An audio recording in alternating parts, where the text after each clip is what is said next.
Good evening friends, मैं Amar Singh live study channel में आपका हार्दिक स्वागत करता हूं। फर्स्ट ऑफ ऑल आपको सॉरी बोलना चाहूंगा क्योंकि बहुत सारे बच्चे हमारा इंतजार कर रहे थे। आने में थोड़ी सी लेट हो गई, उसके लिए मैं क्षमा चाहता हूं। और मैं इस चैनल पर आने के लिए अंगद जी और आशुतोष जी को तहे दिल से धन्यवाद देना चाहता हूं। आज की टॉपिक 1857 की क्रांति के बारे में देखते हैं। आखिर 1857 की क्रांति हुई ही क्यों? ठीक है, देखते हैं। अब देखो, अगर बाबू 1857 की क्रांति की बात किया जाए ना, तो इसमें एक कारण नहीं थे, बहुत सारे कारण थे। जैसे कि राजनीतिक कारण,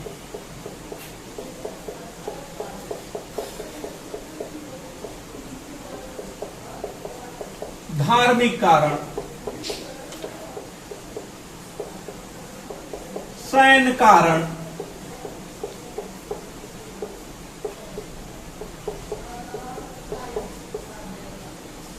राजनीतिक कारण में ये था कि अंग्रेजों के द्वारा तरह तरह के नियम लाए जाते थे। अगर देखा जाए राजनीतिक कारण से, अगर आप जोड़ सकते हैं आर्थिक कारण में देखा जाए, तो तरह तरह के कर लाए जाते थे अंग्रेजों के द्वारा, और ये भारतीयों के ऊपर ये मतलब कर थोप दिए जाते थे। अभी मैं इस टॉपिक पे वीडियो फिर से बनाऊंगा, जैसे कि रैयतवाड़ी बंदोबस्त, अस्थायी बंदोबस्त, बहुत सारे ऐसे कर हैं जो किसानों का भरपूर रूप से शोषण किया जा रहा है। धार्मिक कारण में ईसाई मसीहियों का बढ़ावा देना, बाकी अन्य धर्मों का नीचा दिखाना, ये भी एक 1857 के क्रांति का एक मुख्य हिस्सा था। सैन्य कारण की अगर बात किया जाए, तो जहां पर भारतीयों को कम वेतन, वहीं पे अंग्रेज सैनिक को ज्यादा वेतन। मान लिया जाए कि अगर मैं यहाँ पे पढ़ा रहा हूँ और अंगद जी भी मैथ पढ़ा रहे हैं, अंगद जी को मैथ के लिए मान लेते हैं कि 1 घंटे के लिए 100 रुपया मिलता है। हमें कोई कहता है, देख अमर सिंगरवा, तू बस 5 रुपया में पढ़ाओ। क्या ये हमारे लिए असंतोषजनक वाली बात है कि नहीं? है ना? तो बिल्कुल ही ये उस समय का सैन्य कारण था कि एक अगर अंग्रेज सिपाही काम करता था तो उसको वेतन ज्यादा मिलता था, सेम वही काम अगर भारतीय सैनिक करता था तो उसको कम वेतन मिलता था। ये तो था। अगर पहले के कुछ कारण को फोकस किया जाए तो राजनीतिक कारण, धार्मिक कारण, सैन्य कारण, आर्थिक कारण। लेकिन होता क्या है, गुस्सा बहुत दिनों का अंदर भरा हुआ होता है और एक दिन प्रकट हो ही जाता है। वही एक दिन ऐसा क्या होता है कि जिससे 1857 की क्रांति भड़क उठती है, उस पे हम मेन फोकस करेंगे। तत्कालिक ऐसा कौन सा कारण था, ऐसा क्या हो जाता है कि यहाँ पे 1857 जैसी एक बड़ी क्रांति हो जाती है, जिसे बीडी सावरकर ने एक सुनियोजित स्वतंत्रता संग्राम कहा। अब देखो, अगर आपने ये देखा होगा, बहुत सारे घर में भी होते हैं कि पहले से भैया एक दूसरे से लोग नाखुश रहते हैं, लेकिन ऐसा तुरंत कुछ ऐसा मुद्दा मिल जाता है तो पहले वाला गुस्सा तुरंत ऐसा मुद्दा मिल गया, दोनों मुद्दा मिल जाते हैं और एक बड़ा ज्वालामुखी भड़क उठता है। और वही होता है तत्कालिक कारण में। तत्कालिक कारण ये था मंगल पांडे का आप लोगों ने नाम सुना होगा कि मंगल पांडे वाली थोड़ी कहानी थोड़ा देख लेते हैं। मंगल पांडे क्या थे बाबू कि बैरकपुर छावनी में 34वीं रेजिमेंट के जवान थे। किस रेजिमेंट के? 34वीं रेजिमेंट के बैरकपुर में जवान थे मंगल पांडे। और यही मंगल पांडे बलिया के रहने वाले थे। कहाँ के रहने वाले थे? बलिया के रहने वाले थे। और ये बलिया कहाँ है? कि ये बलिया बाबू यूपी का सबसे पूर्वी जिला कहाँ है? यूपी का सबसे पूर्वी जिला बलिया है। अगर आप यूपी पुलिस की तैयारी कर रहे हैं तो 1 नंबर पक्का हो जाता है। उत्तर प्रदेश का सबसे पूर्वी जिला, तो जवाब क्या देना बाबू? बलिया। सबसे पश्चिमी जिला तो क्या बताओगे? शामली। सबसे उत्तरी जिला क्या बताओगे? सहारनपुर। क्या बताओगे? सहारनपुर। और एकमात्र यही जिला है जो हिमाचल प्रदेश के साथ सीमा का निर्धारण करता है। तो याद रखना, कोई एग्जामिनर क्या करते हैं, क्वेश्चन फंसा देते हैं, क्या हिमाचल प्रदेश उत्तर प्रदेश से सीमा बनाती है? तो इसका जवाब मिलेगा हाँ। और सहारनपुर एकमात्र जिला है जिसे हिमाचल प्रदेश सीमा का निर्धारण करती है। सबसे दक्षिणी जिला सोनभद्र। तो थोड़ा सा इसमें यूपी स्पेशल यहाँ पे बात आ गई तो मैंने बता दिया।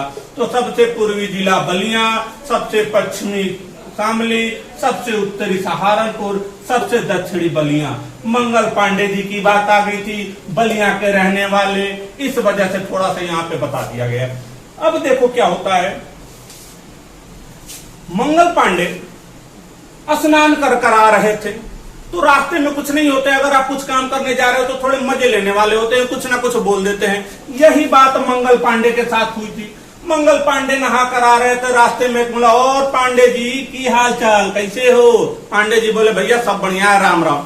कहे कहा राम राम, अब कहे राम, अब कैसा धर्म, अब तुम्हारा कौन सा धर्म बचा? कहे की बकवास करते हो? कहे बकवास नहीं कर रहे हैं, सही बता रहे हैं। मंगल पांडे उससे पूछते हैं, बताओ भाई क्या हुआ? तो यही मंगल पांडे से कहता है, जो तुम लोग पुरानी बंदूक यूज करते थे ब्राउन ब्रास, जो तुम लोग पुरानी बंदूक ब्राउन ब्रास यूज करते थे, उसके स्थान पर अब जो नई बंदूक आ गई है एनफील्ड। कौन सी?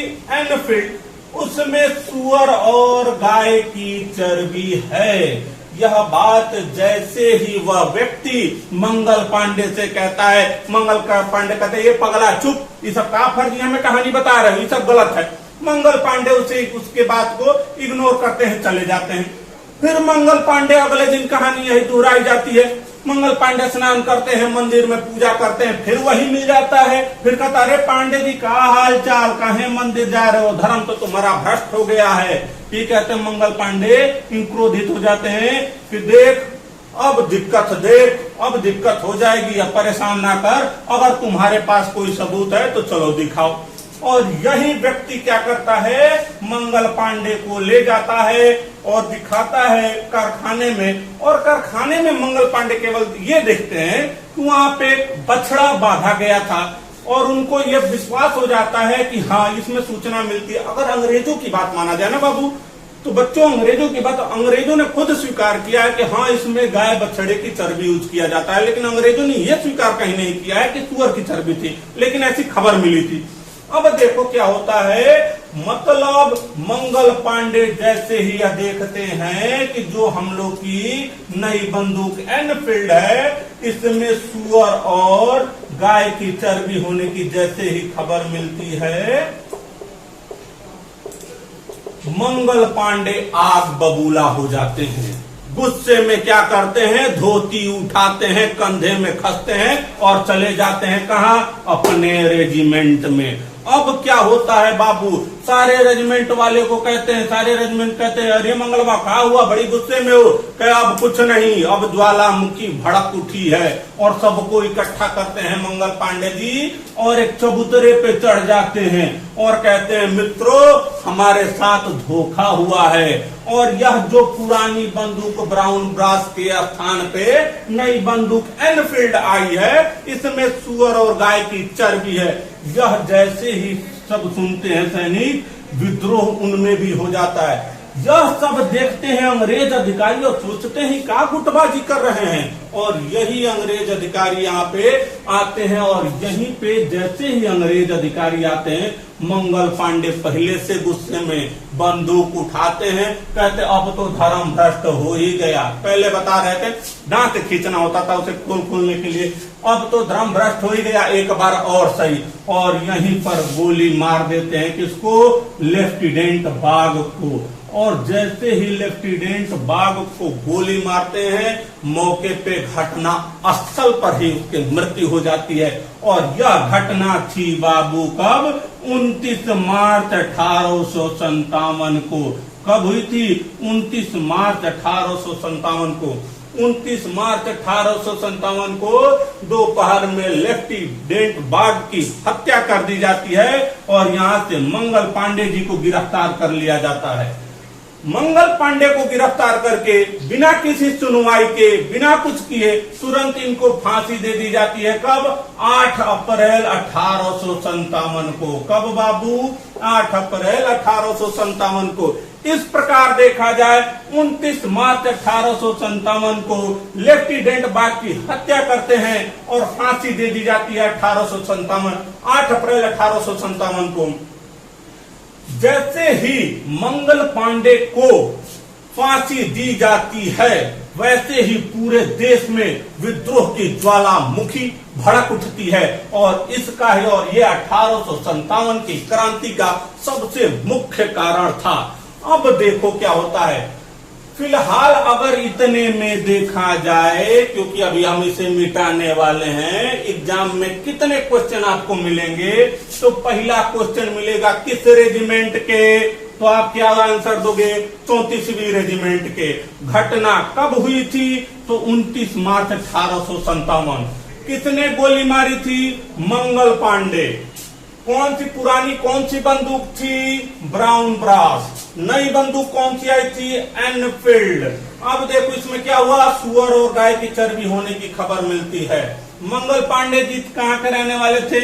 बलिया की, बागी बलिया। ठीक। अब देखो उत्तर प्रदेश का सबसे पूर्वी जिला, ये भी यहीं पे याद कर लो, उत्तर प्रदेश का सबसे पूर्वी जिला बलिया, सबसे पश्चिमी शामली, सबसे उत्तरी सहारनपुर, सबसे दक्षिणी सोनभद्र। एक बार मेरे साथ बोल दो, याद हो जाएगा। सबसे पूर्वी सुनाई नहीं देगा लेकिन अपने मन में बोलो, बलिया। सबसे पश्चिमी शामली, सबसे उत्तरी सहारनपुर, सबसे दक्षिणी सोनभद्र। एकमात्र उत्तर प्रदेश का ऐसा जिला सहारनपुर जो आपका हिमाचल के साथ सीमा का निर्धारण करता है। याद रखना, एग्जाम में बहुत सारे क्वेश्चन आते हैं, हिमाचल प्रदेश क्या उत्तर प्रदेश की सीमा बनाती है? आंसर दे दोगे नहीं, लेकिन नहीं, ऐसा कुछ नहीं है। सहारनपुर से थोड़ा सा सीमा बनाता है। चलो यूपी स्पेशल पढ़ाएंगे, इसके बाद यूपी स्पेशल पॉलिटी सब कुछ मिलेगा आपको। यूपी स्पेशल वहां पढ़ाया जाएगा, सब कुछ क्लियर हो जाएगा और डरने की बात नहीं है मित्रों। अब हम हैं आपके साथ और हमेशा हैं और हमेशा आपके साथ, हमेशा हर मझधार में मैं आपके साथ खड़ा रहूंगा। अब आते हैं मुद्दे पे। अब देखो इतना कहानी क्लियर हो गया ना। 29 मार्च 1857 को गोली चल गई, बगवा की हत्या हो गई। 8 अप्रैल 1857 को मंगल पांडे जी को फांसी दे दी गई और पूरे देश में क्या हो गया? बवंडर उठ गया, ज्वालामुखी भड़क उठती है। आगे की कहानी देखते हैं, नजरें जमा के रखिए।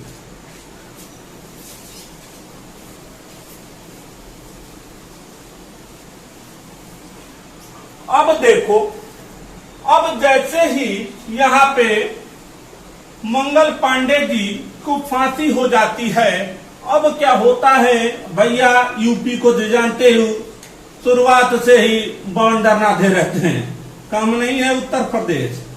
अब देखो, अब मेरठ में, कहाँ पे? मेरठ में। अब मेरठ में ये हुआ, सारे सैनिक, वैसे भी असंतोषजनक वाली फीलिंग पहले से थी। सैलरी कम दे रहे हो, काम ज्यादा ले रहे हो, तरह तरह के प्रताड़ित कर रहे हो, हमेशा कुछ न कुछ धार्मिक कारण, तिलक ना लगाओ, कुंडल ना पहनो, पहले से ही असंतोषजनक। उसमें एक ज्वालामुखी भड़क हुई थी, मंगल पांडे को फांसी दे दिया गया। अब क्या होता है, यहीं पर सब लोग मेरठ के सैनिक बैठते हैं, मीटिंग करते हैं, देख भैया गड़बड़ हो गया, मंगल भैया की जान चली गई, ऐसे ही नहीं जाएगी, इसका बदला लिया जाएगा, सूद समेत लिया जाएगा। और प्लानिंग बनाते हैं और मीटिंग करते हैं और दिन निर्धारित होता है कब? 31 मई 1857 को। कब बाबू? 31 मई 1857 को। और यहाँ पे ये होता है कि 31 मई 1857 को सब लोग मिलके अंग्रेजों के खिलाफ बिगुल फूंक देंगे। लेकिन होता है ना बबुआ, जोश में होश खोने वाली बात कभी कभी हो जाता है, हमारे साथ भी कई बार हो चुका है। अब क्या होता है, जोश में होश खोने वाली बात होती है और यहीं पे मेरठ के हमारे भारतीय सैनिक, हमारे भाई थोड़ा सा होश खो देते हैं और अति उत्साह में उत्तेजित होकर वो जो होने वाली थी 31 मई 1857 को विद्रोह, समय से पहले ही 10 मई 1857 को विद्रोह कर देते हैं। कब कर देते हैं? 10 मई 1857 को। इस तरीका से देखा जाए घटना कब होने वाली थी? 31 मई 1857 को। कब हो गई? 10 मई 1857 को।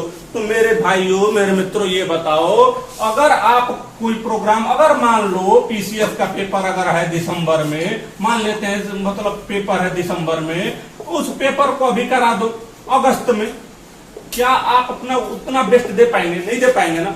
सेम यही कंडीशन होता है।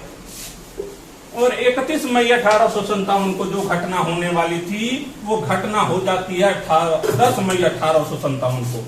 10 मई 1857 को मेरठ से विद्रोह होता है। कहां से विद्रोह होता है बाबू? मेरठ से। और यहीं पे 10 मई 1857 को सारे सैनिक इकट्ठा करके निकल जाते हैं दिल्ली। कहा बाबू? दिल्ली। और ये पहुंचते हैं 11 मई को। कब पहुंचते हैं? 11 मई को।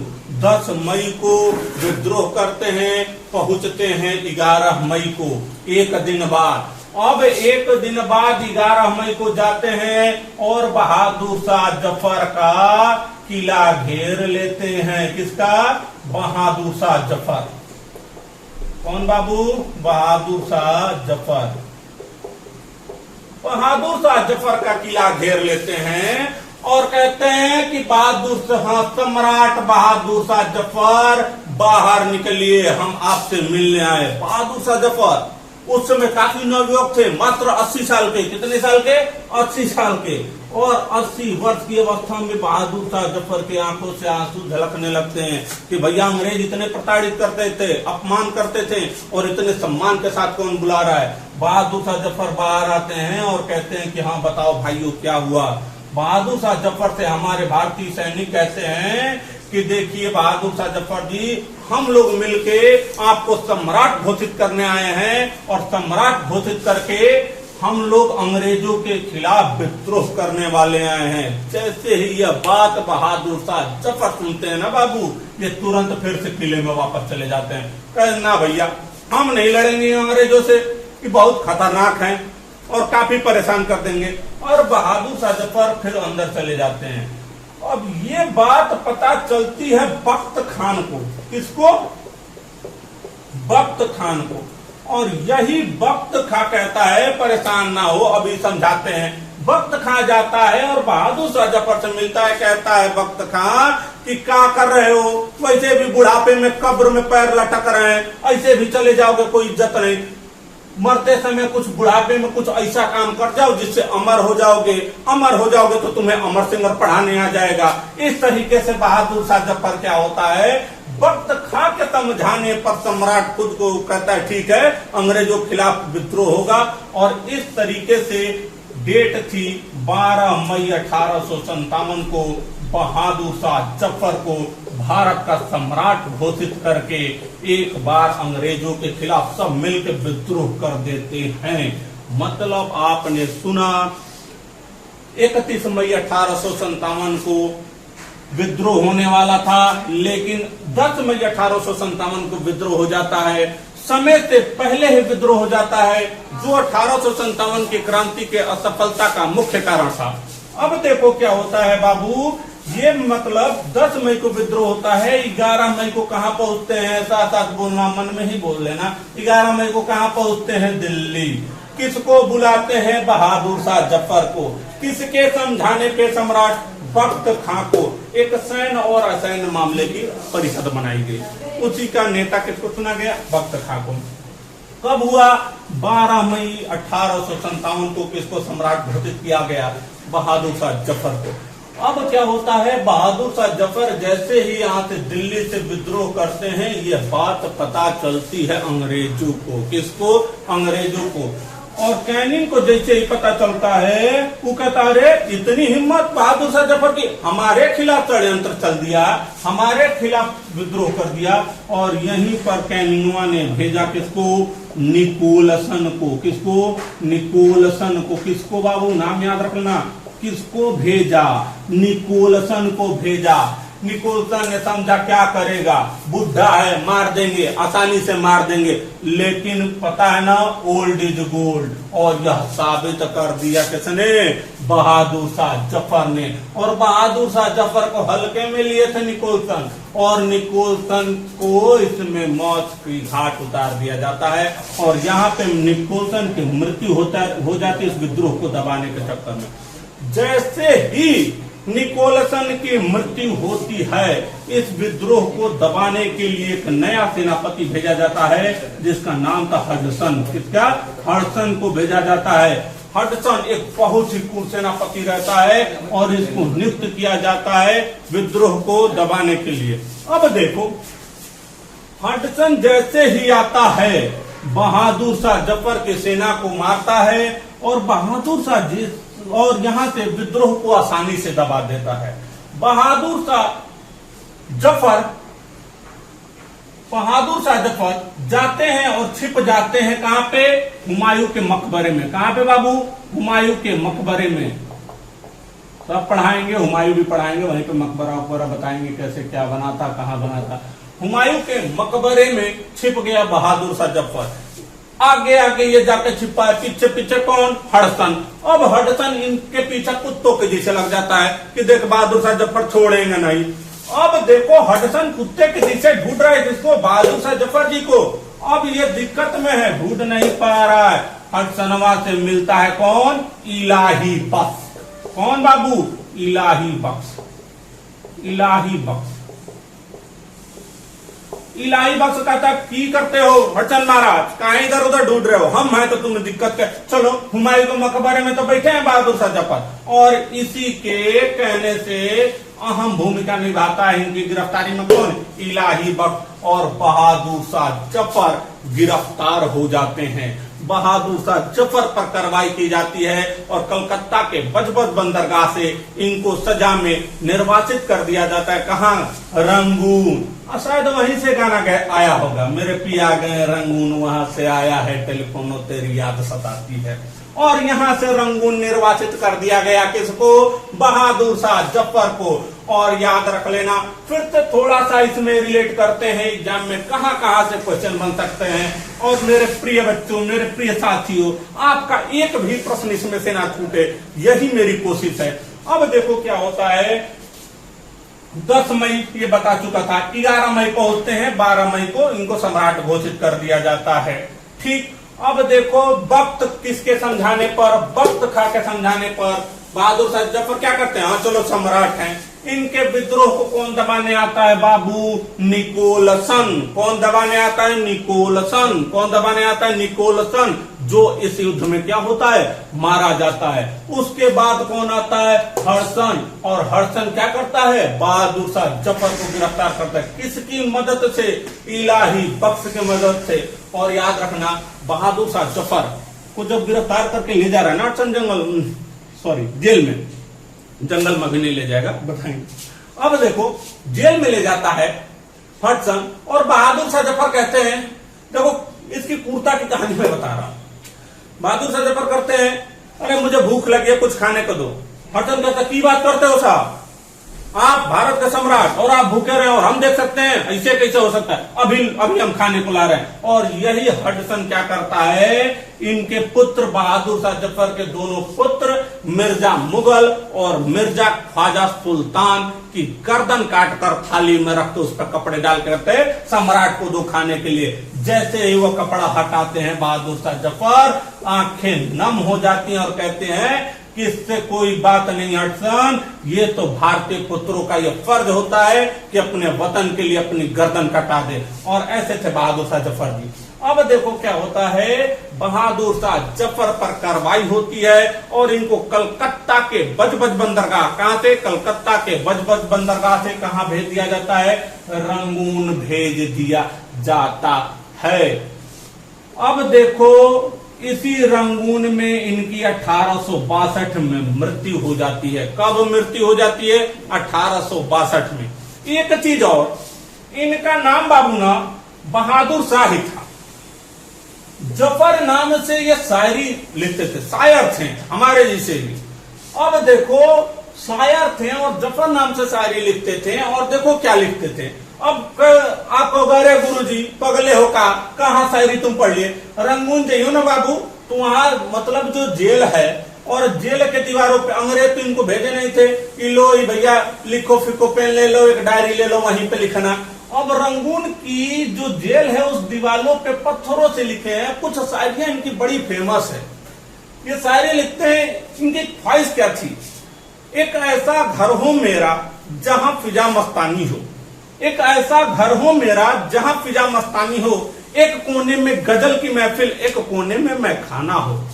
फिर लिखते हैं, ना किसी आंखों का नूर हूं, ना किसी दिल का करार हूं, ना किसी आंखों का नूर हूं, ना किसी दिल का करार हूं, जो मैं किसी के काम ना आ सकूं, वो बुझता हुआ चिराग हूं, वो बुझता हुआ चिराग हूं। ये बहादुर शाह जफर की लाइन है।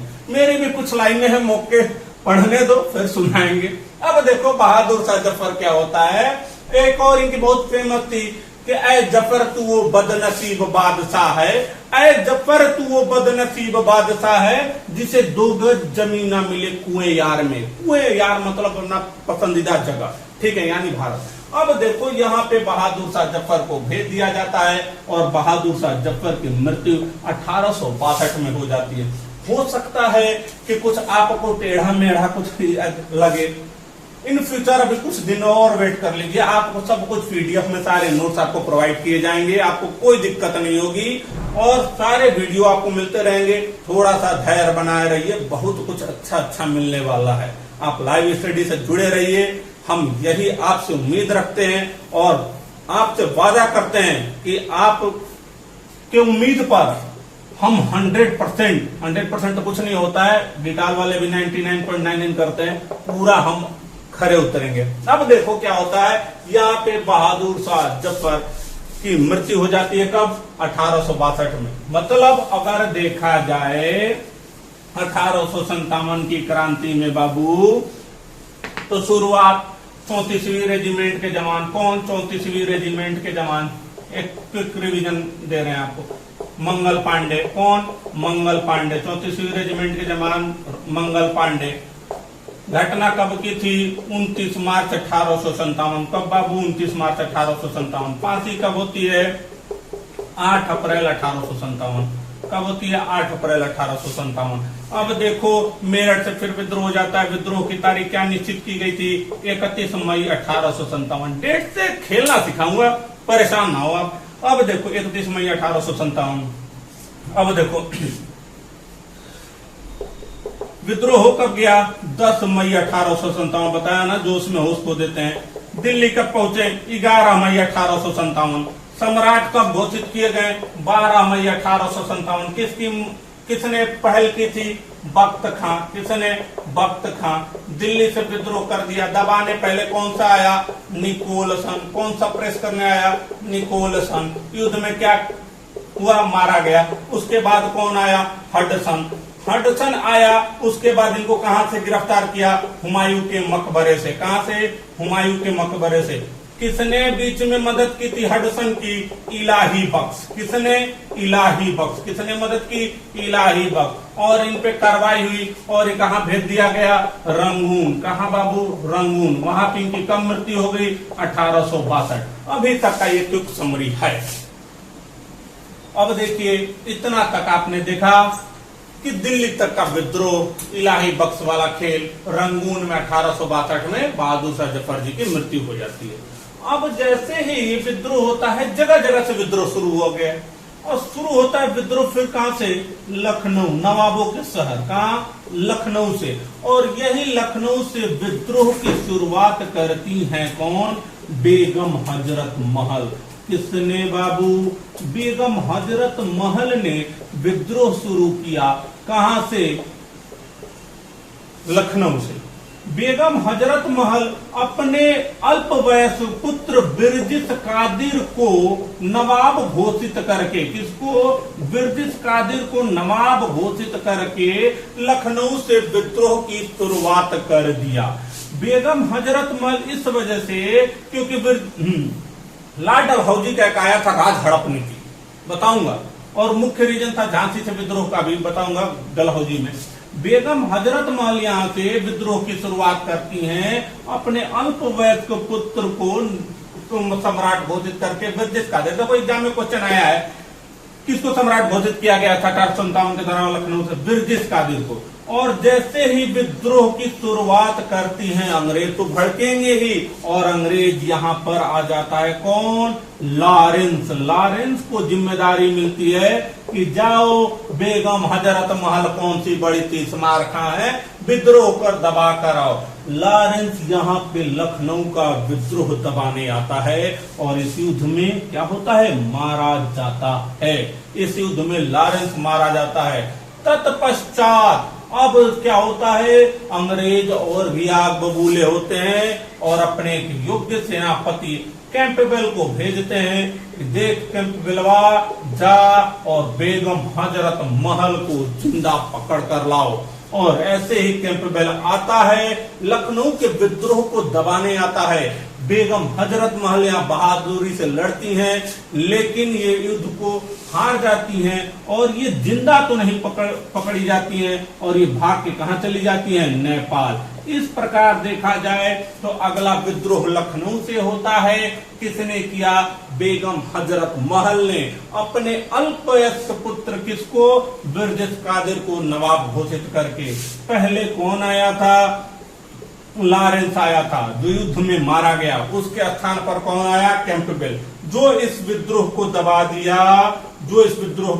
दिया और यहाँ से बेगम हजरत महल जिंदा नहीं पकड़ी जाती है, भाग के कहां चली जाती है? नेपाल। क्वेश्चन पूछेगा विद्रोह की शुरुआत किसने किया था? बेगम हजरत महल। अगला क्वेश्चन पूछेगा नवाब किसको घोषित किया गया? अपने अल्पवयस्क पुत्र बिरजिस कादिर को।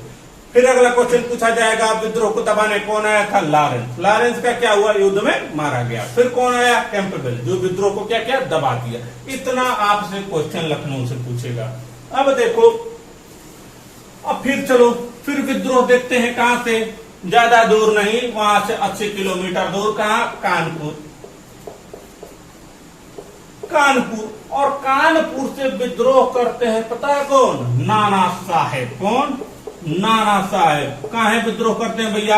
नाना साहेब को अंग्रेजों कहते हैं देखो बुढ़ऊ पेंशन बंद। का बंद? पेंशन बंद। अब पेंशन बंद हो जाएगा तो भाई विद्रोह तो करेंगे ही, पेंशन इस समय बंद है। अब देखो नाना साहब की पेंशन बंद हो जाती है और इन्हीं नाना साहब को एक अन्य नाम है जो शायद आप लोगों ने सुना भी होगा, नहीं भी सुने होंगे कुछ लोग, धोंधू पंथ। कौन? धोंधू पंथ। और यही नाना साहब की पेंशन बंद कर दी जाती है अंग्रेजों के द्वारा। तो धोंधू पंथ कहता है अरे ऐसे का, चलो मौका मिला है बहती नदी में हाथ धो लिया जाए। और यहीं पर धोंधू पंथ ने विद्रोह शुरुआत कर दिया। कहां से? कानपुर से। और इन्होंने अपना कमांडर इन चीफ किसको नियुक्त किया? इन्होंने अपना commander in chief Tatya Tope को नियुक्त किया। किसने? तात्या टोपे को नियुक्त किया। ये क्वेश्चन कई बार आया है, किसको नियुक्त किया? तात्या टोपे। इनका भी एक अन्य नाम रामचंद्र पांडुरंग। कौन? रामचंद्र पांडुरंग। याद रखना बच्चा, आत्माराम पांडुरंग नहीं, वो समाज सुधारक महाराष्ट्र वाले, वो बताएंगे, धार्मिक सुधार आंदोलन में बताएंगे। आत्माराम पांडुरंग और रामचंद्र पांडुरंग, बहुत ज्यादा डिफरेंस है दोनों में, ठीक है। नाना साहब यहाँ से पेंशन बंद हो जाती है और कानपुर से विद्रोह की शुरुआत करते हैं और धोंधू पंथ उनका एक अन्य नाम रहता है और इनका commander in chief Tatya Tope, जिनका एक अन्य नाम रामचंद्र पांडुरंग। बहुत ही अच्छे तलवारबाज थे तात्या टोपे जी। इनके बारे में एक अलग से टॉपिक पूरा पढ़ा दूंगा, तात्या टोपे के पूरे जीवनी के बेस पे पूरा डिटेल में, बहुत मजा आएगा पढ़ने में। अब देखो, देखा जाए तात्या टोपे, अब यहाँ पे क्या होता है, पहले तो कहा जाता है कानपुर में जगह है सती चौरा। सती चौरा नामक स्थान पर विद्रोहियों ने अंग्रेजों को घेर लिया और ऐसा कहा जाता है कि अंग्रेजों के पास उनका परिवार था और विद्रोहियों ने परिवार को मार दिया। इसमें नाना साहब ने अपने वक्तव्य से कहा कि इसमें हमारी कोई गलती नहीं है, वो विद्रोही नहीं थे, वो कुछ और थे और हमारा इसमें कोई हाथ नहीं है। और उस समय कौन अंग्रेज अधिकारी था? व्हीलर। और सती चौरा नाम के स्थान पर यह घटना हुई थी। कहां पे? सती चौरा नामक स्थान पे। अब इनके विद्रोह को दबाने कौन आता है? फिर से वही कैंपबेलवा। कौन? कैंपबेल। कैंपबेलवा ना बोल देना, कैंपबेल। अब देखो कैंपबेल विद्रोह को दबाने आता है और यहां से कानपुर के विद्रोह को दबा देता है। और ये भी नाना साहब कहां भाग के चले गए? नेपाल। अब पहले से नेपाल में कौन भाग के गया था? बेगम हजरत महल। ठीक है, फिर कनेक्शन आगे कुछ ना भिड़ा देना तुम लोग। अब देखो कानपुर में देखा जाए, कानपुर से विद्रोह की शुरुआत नाना साहब पेंशन बंद ठीक कर दी थी। नाना साहब का एक अन्य नाम धोधूपंत। कमांडर इन चीफ कौन? तात्या टोपे। अन्य नाम रामचंद्र पांडुरंग। विद्रोह को किसने दबाया? कैंपबेल को बताया। सती चौरा वाले घटना का वर्णन कर चुका हूं। इस प्रकार कानपुर का विद्रोह दबा दिया गया। एक चीज बहुत इंपॉर्टेंट नोट करके कहीं लिख लेना कि विद्रोह के दौरान क्या प्रतीक चिन्ह था। जैसे प्रधानी का चुनाव आ रहा है, हाँ, हमारा मोहरिया तान के ही करा निशान पे, ऐसा होता है। तो एक ऐसा ही प्रधानी का चुनाव चिन्ह होता है ना, वैसे ही चुनाव चिन्ह इस समय रोटी और कमल, कलम नहीं कमल, रोटी और कमल लेकर प्रतीक चिन्ह था। विद्रोह का एक प्रतीक चिन्ह था। रोटी और कमल इसे लेकर घूमते थे और विद्रोह का प्रचार प्रसार करते थे। ठीक, ये भारतीय रोटी और कमल लेकर यही का एक प्रतीक चिन्ह था। ठीक है, अब देखो कानपुर से विद्रोह को क्या किया गया? दबा दिया गया। इस तरीके से अगला विद्रोह देखेंगे कहां से? झांसी से। कहां से बाबू? झांसी से। वो तो आपको पता ही होगा। देखो क्वेश्चन क्या पूछे जाते हैं, छोटे छोटे जैसे झांसी से किसने शुरू किया, किसने बंद किया, किसने शुरू किया, किसने दबाया। अब अगला कहां से? झांसी। झांसी से तो पता ही होगा किसने विद्रोह किया गया। किसने विद्रोह किया? रानी लक्ष्मीबाई। रानी लक्ष्मीबाई। रानी लक्ष्मीबाई यहां से विद्रोह करती हैं और रानी लक्ष्मीबाई के विद्रोह को पहले दबाने आता है हीरोज। कौन दबाने आता है? हीरोज। हीरोज से लड़ते लड़ते पहुंच जाती हैं रानी लक्ष्मीबाई कहां? ग्वालियर। कहां? ग्वालियर। और यहीं पे ग्वालियर में हीरोजवा ने क्या किया? हीरोजवा एक अपने साथी को इन्फॉर्म किया कि देख स्मिथवा, रानी लक्ष्मीबाई ग्वालियर साइड गई हैं, उधर से घेरो। और स्मिथवा भी यहाँ आ जाता है, पीछे पीछे ये भी आते हैं। इस प्रकार दोनों की संयुक्त सेना हुई कि नहीं हुई, और इस प्रकार झांसी से शुरुआत करती है रानी लक्ष्मीबाई। अपने पुत्र दामोदर को अपने पीठ से बांध कर, ये सब आपको पता होगा, और यहां से बांध कर युद्ध करते हुए हीरोज और स्मिथ की संयुक्त सेना ने मिलकर रानी लक्ष्मीबाई के खिलाफ युद्ध किया। रानी लक्ष्मीबाई घायल अवस्था में भी होती हैं, शहीद भी हो जाती हैं रानी लक्ष्मीबाई। एक इनके गुरु थे गंगादास। कहा जाता है कि ये घायल होकर पड़ी थी नदी किनारे। गंगादास इनको ले जाते हैं एक कुटिया में, और वहीं पर खुद भी, ऐसा कहानी में वर्णित है, ऐसा कुछ फैक्ट नहीं, कहानी में वर्णित है जो मैं बता रहा हूं। जहां तक तो कुटिया में अंग्रेजों के, वो अंग्रेज चारों तरफ घेर लेते, जिंदा ना पकड़े जाए, खुद को और इनको दोनों को उसी में आग लगा लेते हैं और यहाँ पे दोनों लोग शहीद हो जाते हैं। यही ऐसा कहानी में भी वर्णित है कि इसी गंगादास ने कहा था कि आज से 90 साल बाद, आप चाहे कितनी भी कोशिश करो, 90 साल बाद देश आजाद होगा। ऐसा कहानी में वर्णित है, ऐसा कुछ फैक्ट नहीं, ऐसा कहानी में वर्णित है। मैं फिर से एक बार क्लियर कर देना चाहता हूँ। तो इस प्रकार रानी लक्ष्मीबाई झांसी से विद्रोह की शुरुआत करती हैं। हीरोज और स्मिथ की संयुक्त सेना ग्वालियर के निकट की पराजित हो जाती हैं और यहाँ पे शहीद हो जाती है रानी लक्ष्मीबाई। इस तरीके से और भी 2-4 जगह अगर देखा जाए, झांसी हो गया, कानपुर हो गया, लखनऊ हो गया। तो नेतृत्व देखिए, इलाहाबाद, वर्तमान का प्रयागराज, इलाहाबाद। विद्रोह नेतृत्व किसने किया बाबू? किसने किया नेतृत्व? लियाकत अली। कौन? लियाकत अली। दमन किसने किया? जनरल नील ने। किसने? जनरल नील ने। उड़ीसा से नेतृत्व किसने किया? सुरेंद्र शाही। ये सब नाम आपको बहुत कम जगह मिलेंगे। सुरेंद्र शाही और उज्जवल शाही, बहुत ज्यादा डीप में अगर आप पढ़ेंगे तब आपको मिलेंगे उज्जवल शाही। गोरखपुर से किसने किया? गोरखपुर भूल न जाना, दमदार जिला है गोरखपुर। अब देखो गोरखपुर से किसने? गजाधर सिंह। गजाधर सिंह किसने? गजाधर सिंह। और फैजाबाद से, बरेली से, ये आपका होमवर्क है। आप कमेंट बॉक्स में आप इसे बताइएगा, फैजाबाद से किसने किया, अब विद्रोह कैसे किसने दबाया। ये आपको मैं होमवर्क दे रहा हूं, जरूर कमेंट कीजिएगा, जरूर कमेंट कीजिए। उम्मीद है मैं कमेंट चेक करूंगा। फैजाबाद से किसने किया, बरेली से किसने किया, इन सब जगह से आप बताइएगा। अगर देखा जाए ये तो हुआ 1857 की क्रांति। अब देखो 1857 की क्रांति की असफलता का मुख्य कारण क्या था? 1857 की क्रांति का सफलता का मुख्य कारण था कोई सशक्त नेतृत्व नहीं था, सशक्त नेतृत्व की कमी।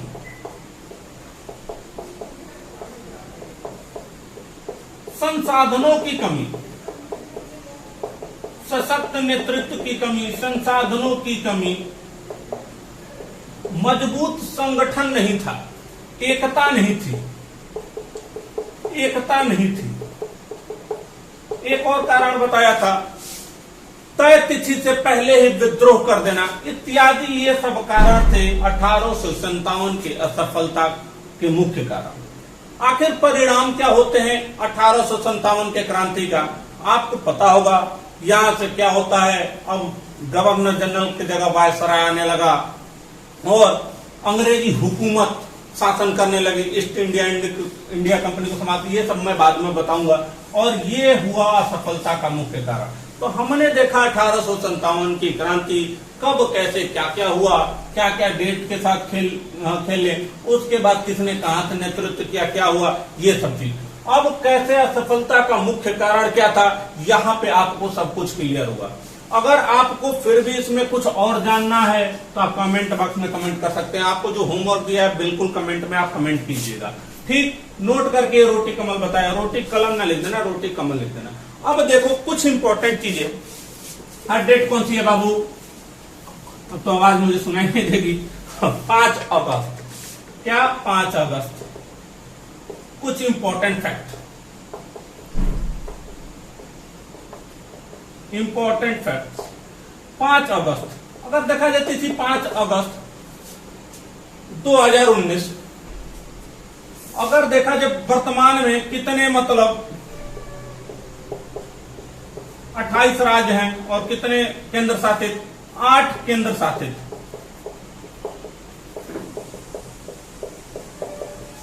जम्मू कश्मीर और लद्दाख 2 केंद्र शासित प्रदेश बना दिए गए। 2019 की बात बता रहा हूं मैं। अब देखो कुछ लोग कंफ्यूज हो जाएंगे कि सर 9 केंद्र शासित हैं। क्लियर कर देना चाहता हूं बाबू, 9 केंद्र शासित नहीं, 8 वर्तमान में 8 केंद्र शासित है। क्योंकि 9 था, लेकिन फरवरी 2020 में, कब बाबू? फरवरी 2020 में अगर आप देखोगे कि गुजरात है, दमन एंड दीव,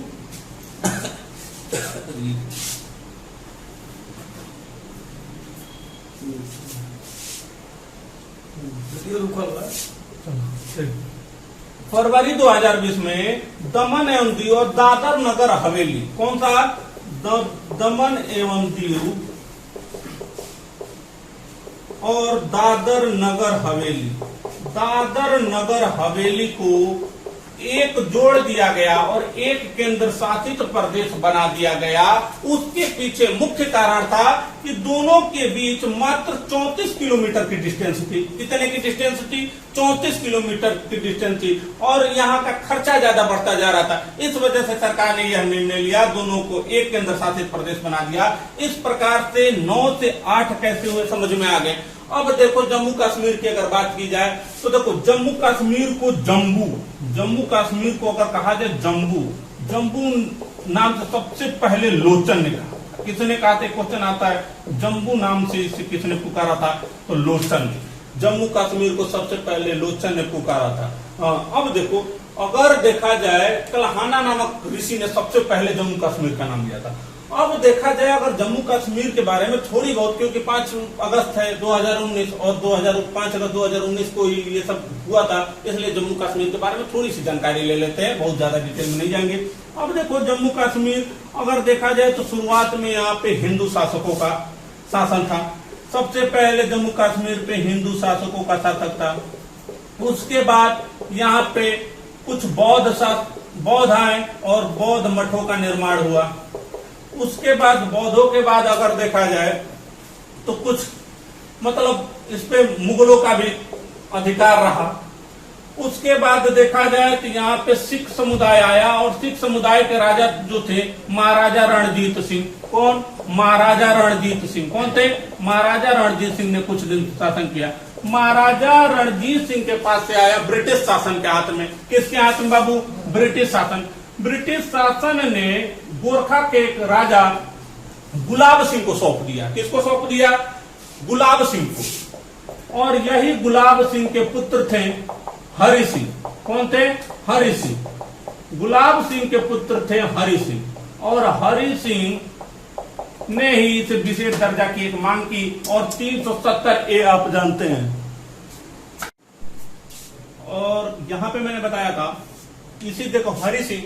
और उसके बाद 26 नवंबर 1948 को इसको भारत में मिला लिया गया था। बाद में अगर देखा जाए 26 जनवरी 1957 को जम्मू कश्मीर का संविधान लाया गया था।